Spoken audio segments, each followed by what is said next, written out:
भूमिका इंट्रोडक्शन।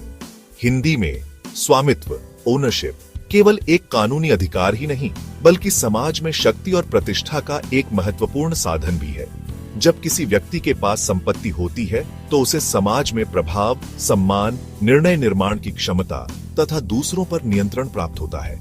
इसी कारण अनेक विद्वान मानते हैं कि स्वामित्व वास्तव में सामाजिक शक्ति, सोशल पावर का स्रोत है। In English, ownership is not merely a legal right, but also an important source of power and prestige in society. A person who possesses property gains influence, respect, decision-making capacity, and control over others.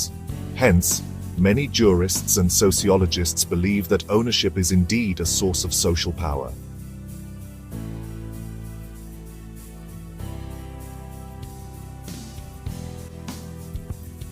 One, आर्थिक शक्ति, economic power. Hindi, संपत्ति का स्वामित्व व्यक्ति को उत्पादन के साधनों, धन और संसाधनों पर नियंत्रण देता है। इससे व्यक्ति आर्थिक रूप से स्वतंत्र और शक्तिशाली बनता है। English, ownership provides control over means of production, wealth and resources. This makes an individual economically independent and powerful. 2, राजनीतिक शक्ति, पॉलिटिकल पावर। हिंदी, जिनके पास अधिक संपत्ति होती है वे राजनीति और शासन में अधिक प्रभाव डालते हैं।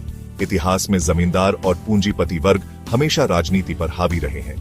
English, those who own more property exercise greater influence in politics and governance. Historically, landlords and capitalists have always dominated politics. 3, सामाजिक प्रतिष्ठा, सोशल स्टेटस। हिंदी, संपत्ति व्यक्ति को समाज में ऊंचा दर्जा और सम्मान प्रदान करती है।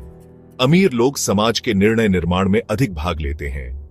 English, property gives a higher social status and prestige. Wealthy people participate more actively in social decision making. 4, सांस्कृतिक शक्ति, कल्चरल पावर। हिंदी, स्वामित्व व्यक्ति को शिक्षा, कला, धर्म और संस्कृति में योगदान करने का अवसर देता है, जिससे समाज पर उसका प्रभाव और अधिक हो जाता है। English, ownership enables a person to contribute to education, art, religion, and culture, thereby enhancing their influence in society. 5, निर्भरता और नियंत्रण, डिपेंडेंसी एंड कंट्रोल। हिंदी, संपत्ति रहित व्यक्ति मालिक पर निर्भर रहता है। मालिक अपने अधीन लोगों को नियंत्रित कर सकता है, जिससे